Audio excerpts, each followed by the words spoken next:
Bom dia, pessoal. Estamos dando início a mais uma aula online, tá? A partir do portal da TEDUC, dando continuidade ao nosso conteúdo, certo? Hoje nós iremos utilizar o livro 4 ainda, mas também vamos começar o conteúdo do livro 5, certo? Então, na aula anterior, nós estudamos um pouco sobre os biomas brasileiros, né? Então, nós vimos, eu acho que foram 4. E hoje nós iremos ver os outros dois que faltaram estudar, tá certo? Que também são muito importantes para o contexto da biodiversidade brasileira, tá?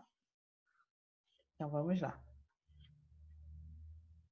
Então, aula de geografia para o sexto ano A e o sexto ano B, com o conteúdo o bioma Amazônia e a diversidade e a sustentabilidade. Lembrando que nós também iremos ver o bioma Pampa, tá certo? Professora Rosalia, no Largo Alagoas. Então, dentro dos biomas, nós temos um bioma muito importante também, não desmerecendo os outros que a gente estudou, mas o bioma Amazônia, ele tem um destaque mundial, tá? Lembrando que a Amazônia ela não está presente só no Brasil, mas também nos países que estão próximos a nós, tá? Então, nós iremos ver algumas características da Amazônia e depois nós iremos entrar no conteúdo sobre a diversidade e a sustentabilidade que seria necessário, sim, para estudar esses dois contextos, nós entendermos um pouquinho sobre os biomas. Por isso, o estudo desses conteúdos dos biomas, né? Para entrar no contexto da sustentabilidade, como utilizar os meios naturais de uma forma mais sustentável, né? Mais consciente, tá certo? Então, vamos lá. Eu trouxe para vocês aqui o mesmo mapa que eu coloquei na aula passada.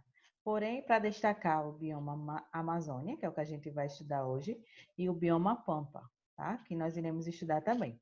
Lembrando que na aula passada a gente já estudou o bioma Caatinga, o bioma do Cerrado, o bioma do Pantanal e o bioma da Mata Atlântica, tá?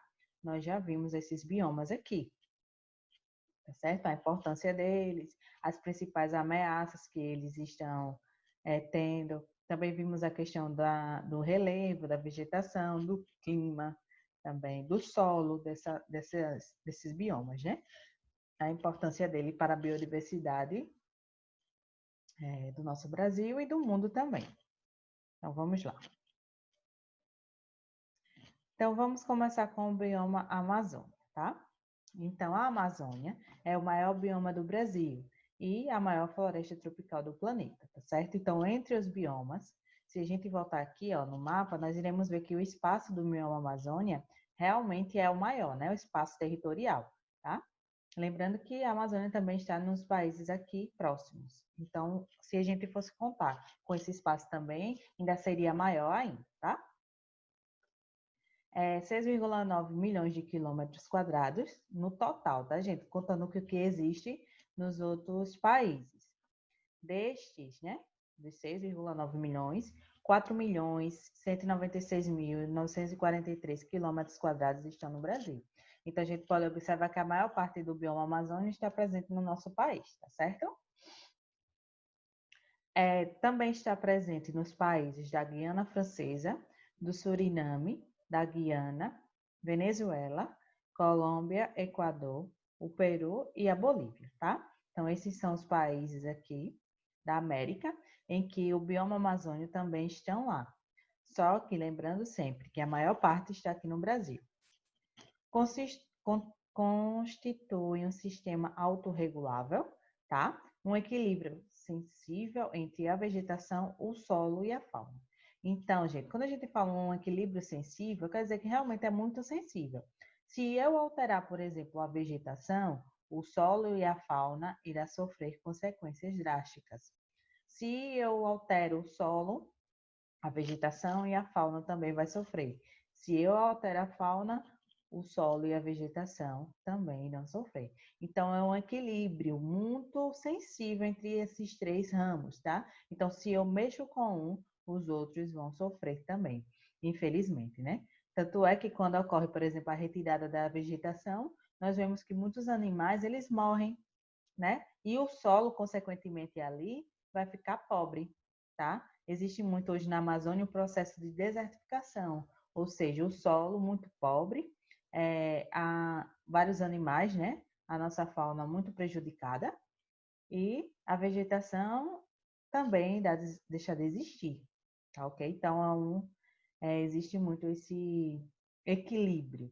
Por isso, a importância de não se prejudicar, né? Esses níveis aí. O vigor de sua formação vegetal é a própria floresta que fornece resíduos que alimentam o solo. Então, gente, o solo, né, a matéria orgânica para o solo, provém da própria floresta, tá certo? Então, são como se fossem as folhas ou até as próprias árvores que caem naturalmente, elas servem como um adubo, né? Ela serve como um alimento orgânico para o solo. Ela fornece minerais, né, nutrientes para esse solo. Então, eu trouxe aqui para vocês duas imagens, tá? Aqui no livrinho de vocês também tem alguns semelhantes. Não iguais, mas semelhantes. Onde a primeira fala sobre a questão da vegetação, né? A partir da observação aqui, ó, nós podemos ver bem a diversidade, né, da questão da vegetação e a densidade dessa vegetação, né? Então, a vegetação é diversificada, apresenta formações diferentes em matas de várzea, de igapó e terra firme. Então, a vegetação lá da Amazônia ela vai ser dividida entre essas três matas, tá certo? Eu não vou explicar agora mais detalhadamente, porque a gente vai ver mais na frente, tá? O solo é arenoso e pobre em nutrientes, tá certo, gente? Então, muitos vegetais não vão encontrar nutrientes suficientes para se desenvolver nessa área, tá certo? Mas ele é muito rico em matéria orgânica, é justamente o que eu estava explicando antes, né? A própria floresta, né, os próprios vegetais, as próprias árvores servirão de matéria orgânica para aquele solo. Porém, esse solo ele não vai servir para o cultivo de alguns vegetais em abundância, tá? O clima é o equatorial, tá certo? Então, aquele clima que é quente, mas também é úmido, tá? E isso também vai influenciar totalmente na questão da vegetação, das características das vegetações encontradas no bioma Amazônia. A vegetação da Amazônia. A floresta é com áreas constantemente alagadas, áreas alagadas durante o período e áreas não alagadas. São justamente a diferenciação entre aquelas matas que a gente falou anteriormente, tá certo? Uma delas, elas vão estar sempre alagadas, tá? Sempre com a água sobre elas. Outra vai ter um período disso, né? Um período do ano para isso. Não vai ser o ano inteiro. E aquelas que nunca vão ser alagadas, tá certo? Depende muito do nível da altitude dessas áreas, certo? As cheias possibilitam a existência de grande biodiversidade, pois fazem surgir uma vegetação e uma fauna característica. Tá? Então, as cheias, elas vão fazer com que na Amazônia exista uma biodiversidade única, tá? Nem encontrada em nenhum outro lugar do mundo, nem em outro lugar do planeta, tá certo? Tanto nas questões de vegetais como nas questões de animais também. Aí aqui eu trouxe para vocês para ficar mais claro a diferenciação entre essas três matas, tá? As três matas da floresta amazônica. Então, nós temos aqui o nível da cheia, tá? Se vocês observarem essas vegetações, elas estão permanentemente inundadas, então fazem parte da mata de Igapó. Nós teremos a mata de várzea, tá certo? Onde ela vai ser, por períodos, atingidas pela cheia, né? Elas vão estar alagadas por períodos, tá? Vocês podem ver que a altitude dela já é mais elevada. E nós iremos ter a mata de terra firme, onde tem essa arvorezinha rindo aqui, tá? É só uma ilustração para vocês, onde essa daqui nunca vai ser alagada, tá certo?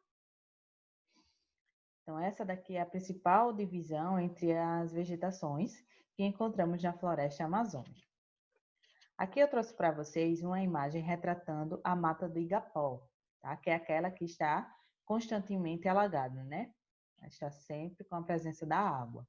Então, a floresta está constantemente alagada, é próxima aos cursos dos rios, plantas de pequeno porte hidrófilas e raízes elevadas que acompanham os troncos. O que são hidrófilas? São aquelas plantas que vivem, né? Conseguem sobreviver em constante presença da água, tá? Você fala aí que as plantas são de pequenos portes, tá? Então, nós trouxemos aqui as famosas vitórias régias, que elas vivem nesse local, que está em permanente inundação, né? Sempre presencia a água ali. Então, a vegetação ela não vai ter uma altura elevada, tá? Vai ser sempre de pequeno porte.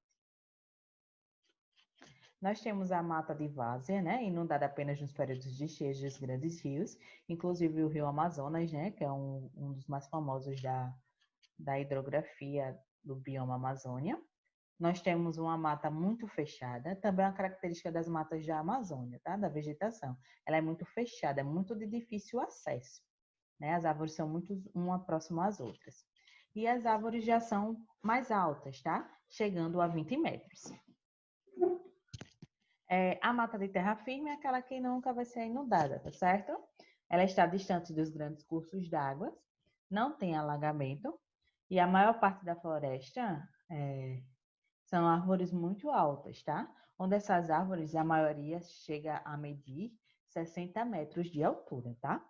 Então, vocês podem ver que aquelas que estão inundadas, elas têm os portos menores. E aquelas que a medida vai saindo dessa área de inundação, elas vão crescendo, né? Se tornando cada vez maiores.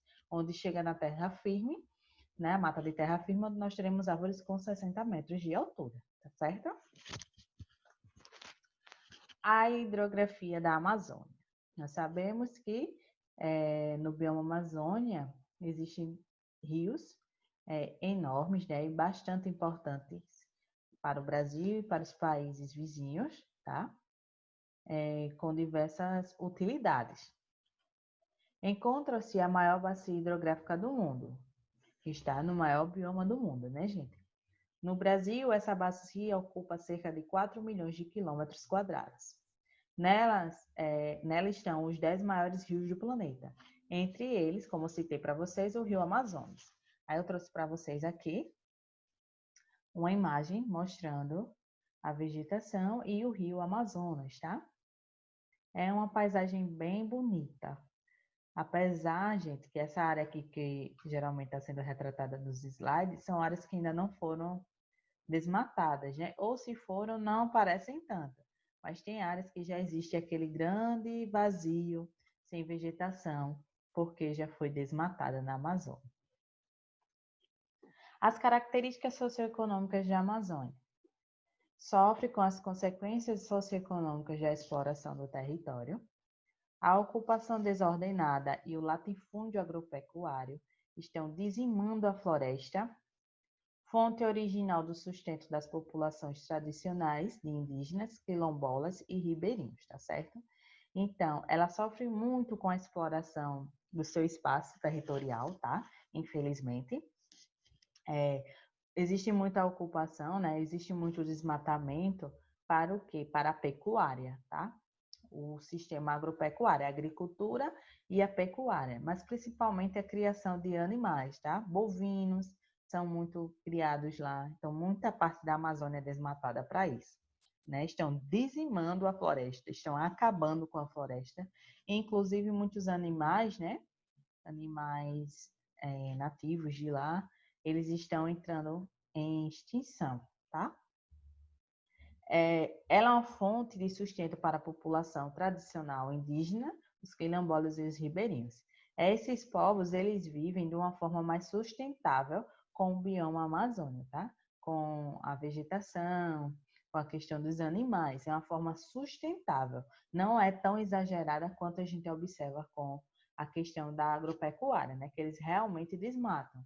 Mas os indígenas, eles, por exemplo, eles têm muito essa preocupação em preservar o meio em que eles estão inseridos, né? O meio natural, o que ainda resta. Inclusive, nós vemos muito em TV, quem assiste, ou até mesmo em reportagens na internet, sobre os conflitos que existem entre os indígenas e os grandes fazendeiros lá na região norte, na região do bioma Amazônia, tá? Existem muito essas brigas aí, onde os indígenas querem proteger e os fazendeiros cada vez mais desmatar para o uso da agropecuária nessa região. Então, nós temos o extrativismo vegetal, tá certo? Então, nós temos no bioma amazônico o extrativismo vegetal sustentável, né? Onde é retirado apenas aquele que é necessário. Mas também temos o extrativismo vegetal que não é sustentável, né? Onde são explorados bastante as seringueiras e muitas vezes algumas elas chegam a não produzir mais, né? Terminam morrendo porque já foram tão exploradas, tão utilizadas nesse processo de extrair o látex, tá? Então, as ameaças à Amazônia. No decorrer do conteúdo, a gente já falou sobre algumas, mas vamos lá. Além de sua riqueza vegetal, que é alvo da exploração de madeireiras, há a riqueza mineral, né? Conta com as maiores reservas minerais do mundo, como o ouro e a bauxita. A biopirataria também é uma ameaça para o bioma amazônico. Indústrias farmacêuticas e de cosméticos utilizam conhecimento dos povos tradicionais da Amazônia. Então, falando sobre o primeiro, já vimos falando tanto, né, que no bioma amazônico existem vegetais que são só presentes lá e que podem gerar muito lucro, né? Árvores onde são utilizadas as madeiras para a construção de alguns móveis, entre outras coisas. E também existe a riqueza mineral, tá? Nós iremos encontrar fontes de ouro, por exemplo, e nós também iremos encontrar, por exemplo, fontes de bauxita, que é uma das matérias-primas do alumínio, tá? Então, são reservas que vão gerar muito lucro, tá? Porém, elas podem causar muitas coisas ruins para o meio onde estão, essa exploração desregular, né? Falo também a questão da biopirataria, onde pessoas extraem dos nativos, né, das pessoas, dos indígenas que vivem lá, conhecimentos sobre a questão de algumas ervas, né, entre outros vegetais que são muito utilizados no ramos cosméticos e farmacêuticos. Né? Então, as pessoas vão lá, pegam esse conhecimento, né, adquirem e utilizam dele como se fossem deles próprios, né? Mas eles encontraram esse conhecimento nos nativos lá da região da Amazônia, né? Se vocês observarem alguns produtos dos cosméticos, como por exemplo hidratantes, alguns perfumes, eles têm muito em sua origem vegetais, né? Que vêm da região do bioma Amazônia, tá certo? Inclusive, passam propagandas de vários produtos, até colocam a questão da Amazônia como sendo a fonte da matéria-prima para eles, né? A gente acha até são cheirosos, bem, mas muitas vezes são tirados de uma forma desordenada, né? Não é um uso sustentável. Nem sempre é assim. Então, eu trouxe aqui para vocês duas reservas, né? Dois locais de exploração dos minerais, onde vocês podem ver, ó, que nesses locais a vegetação ela já foi muito retirada, já foi muito desmatada para a extração desses minerais, né? Praticamente não existe mais a vegetação. E esse solo aí foi altamente prejudicado, tá certo? Onde para se recuperar vão ser milhares de anos ou até não conseguirão mais se renovar, né? Esse uso não é sustentável, gente. Então, nós entramos no outro bioma que nós iremos estudar hoje também. O Pampas, conhecido também como Pradarias, se localiza na região sul. Lembra que o cerrado, nosso cerrado, ele nos biomas mundiais, ele também é chamado de savana, né? No Brasil, ele leva o nome de cerrado. Os Pampas é semelhante. No contexto mundial, eles são conhecidos como pradarias. Mas, quando a gente fala aqui no Brasil, é mais conhecido sobre o bioma Pampas. Está na região sul, tá, brasileira, mas também está no país da Argentina e no Uruguai, os nossos vizinhos, né? No Brasil, encontra-se no Rio Grande do Sul, apenas no estado do Rio Grande do Sul, tá certo, gente? O bioma Pampas só iremos encontrar nesse estado. A variedade de paisagens, como campos limpos, que predominam as gramíneas, matas de encostas, tá? E florestas estacionais, tá?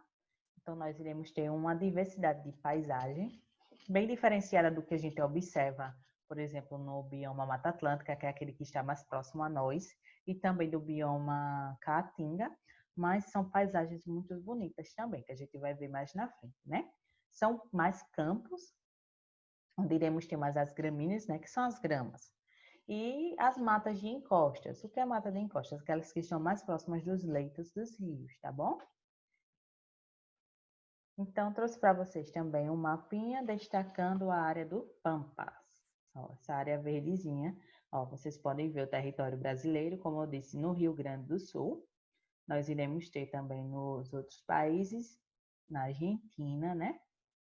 E no Uruguai. Então, ó, que imagem, que paisagem mais bonita. Tá certo? Então, a vegetação, nós temos 3.000 espécies de plantas conhecidas, tá? Mas estima-se que temos bem mais. As estepes são florestas estacionais, né? Então, vocês podem ver ó, que existe mais o quê? A presença de gramíneas, né? E algumas árvores mais de pequenos portes, bem espaçosas uma entre as outras, né? A gente não acha aquela floresta tão densa como comparada ao que a gente viu no bioma Amazônia. Então, o caxinguelê, eu trouxe aqui um item, né? Um animal, tá? Que faz parte da biodiversidade lá do Pampa. O caxinguelê mede cerca de 20% e é uma espécie nativa do Pampa. Então, ele é nativo, né? Justamente desse bioma. O solo do Pampa é fértil de origem magmática, tá? O relevo, nós iremos ter a presença de planícies e planaltos. O clima é subtropical. As temperaturas altas no verão e baixas no inverno. E chuvas distribuídas durante todo o ano. Então, esse bioma é aquele em que se encontra, tá? Na área mais fria do nosso território, do território brasileiro, onde nós iremos ter o clima subtropical. Então, está abaixo do trópico e a área do Brasil que está mais próxima, por exemplo, da região do Polo Sul, né? Não é tão frio quanto lá, mas é a parte mais fria aqui do nosso país. As características socioeconômicas. A economia da região é ocupada pelo bioma, caracteriza-se tradicionalmente pela atividade agropecuária, com destaque para os bovinos e os ovinos, e a intensa produção de soja e de arroz. Tá certo, gente? Então, nós sabemos que na região sul, principalmente no Rio Grande do Sul, nós somos um dos maiores produtores da carne bovina para exportação, tá? Então, a carne bovina lá é muito exportada. E os ovinos, que são as ovelhas, tá certo? Então, nós iremos ter também muita criação de ovelhas lá. E a intensa, a querida, né? Produção de soja e de arroz. A soja, né, gente, que é um dos produtos mais produzidos aqui no Brasil, tá? Um dos grãos com grande importância econômica na economia brasileira, tá? E que sempre está voltado principalmente para a exportação. Aí eu trouxe aqui para vocês a imagem das ovelhas, né? Elas são criadas lá na região dos Pampas. Ó, vocês podem ver que existem muitas gramíneas também nessa área. E as ameaças aos Pampas, 54% da área original já foi devastada, tá? Para o desenvolvimento das atividades agrícolas, principalmente da soja, como a gente estudou anteriormente, né? Então, agrícolas porque é a questão da criação de animais e também para o cultivo desses vegetais. Outra prática é a coivara, que consiste em colocar fogo em um terreno. Atualmente, existem cerca de 200 espécies vegetais e 50 espécies de animais ameaçados de extinção. Tá certo, gente? A coivara é uma prática que foi inicialmente pelos indígenas, porém as pessoas já estão utilizando dela, que é uma forma de queimada, tá? Muito utilizada lá.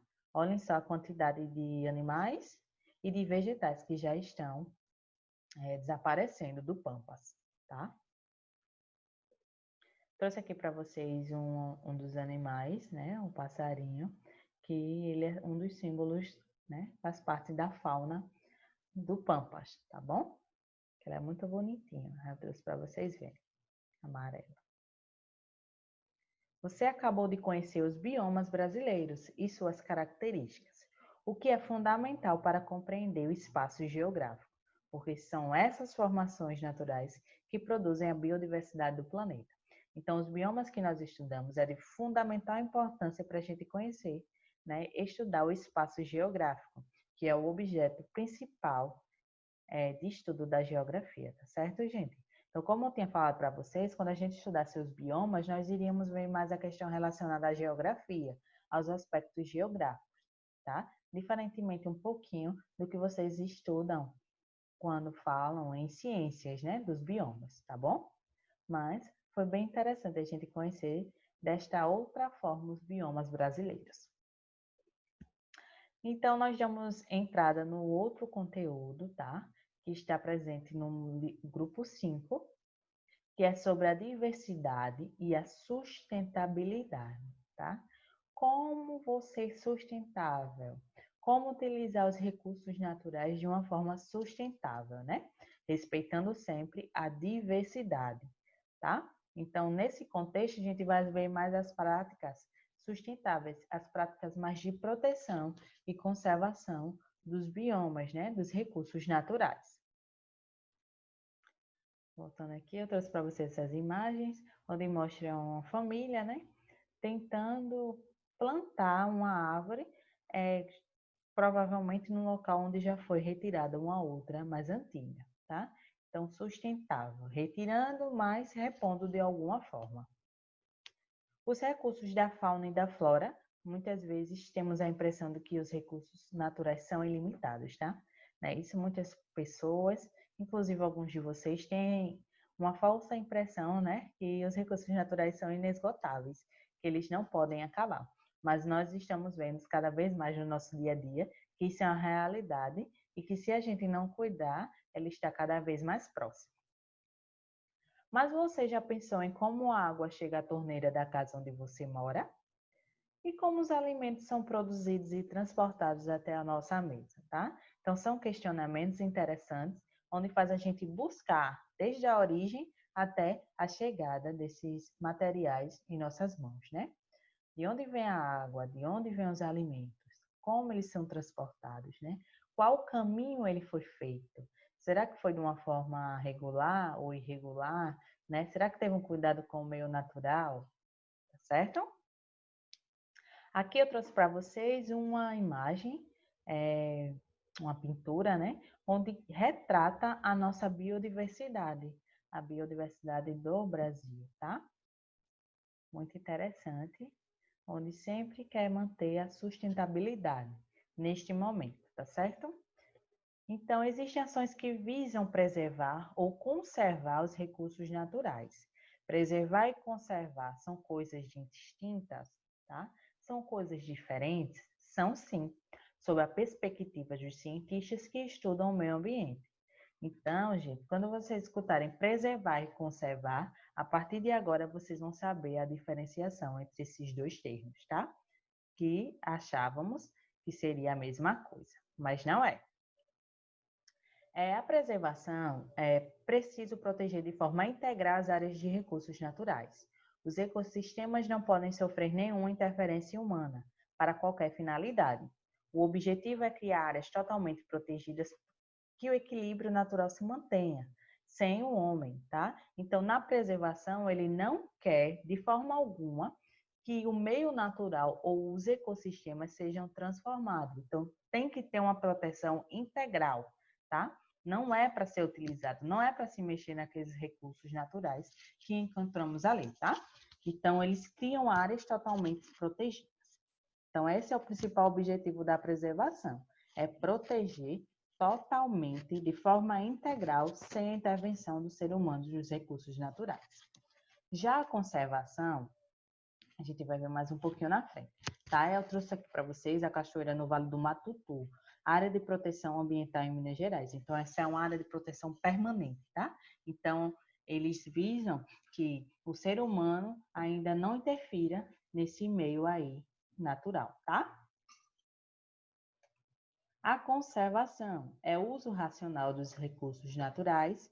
É possível utilizar os recursos naturais sem que haja total exploração de suas espécies, garantindo o manejo e a reposição daquilo que foi retirado. Então, a preservação, a anterior, ela visa a não utilização, mas a conservação, ela já visa, pode ser que aconteça essa utilização, mas de uma forma racional, tá? Uma forma utilizada com razão, não sem a preocupação com as consequências. É conservar, né? Utilizar, mas pensar em como utilizar esses meios, tá certo? Então, essa é a principal diferenciação entre a preservação e a conservação. Aí eu trouxe para vocês uma imagem aqui que mostra a conservação que irá se pautar no uso consciente dos recursos naturais, né? O uso com os seres pensantes, tá certo? Vamos utilizar de uma forma mais racional, como não interferir tanto no meio natural. Essa é a principal diferenciação entre esses dois termos, tá certo, gente? Então, nossa aula, nesse momento, termina por aqui, né, onde nós vimos a questão dos biomas, os dois que faltavam brasileiros, e entramos no conteúdo do livro 5, sobre a questão da sustentabilidade, né, e a conservação do meio ambiente ou dos biomas também brasileiros, tá certo? Então, eu aguardo vocês para o nosso segundo momento, pelo aplicativo Zoom, onde nós estaremos ao vivo respondendo e tentando resolver as dúvidas pertinentes ao conteúdo, tá certo? Aguardo vocês.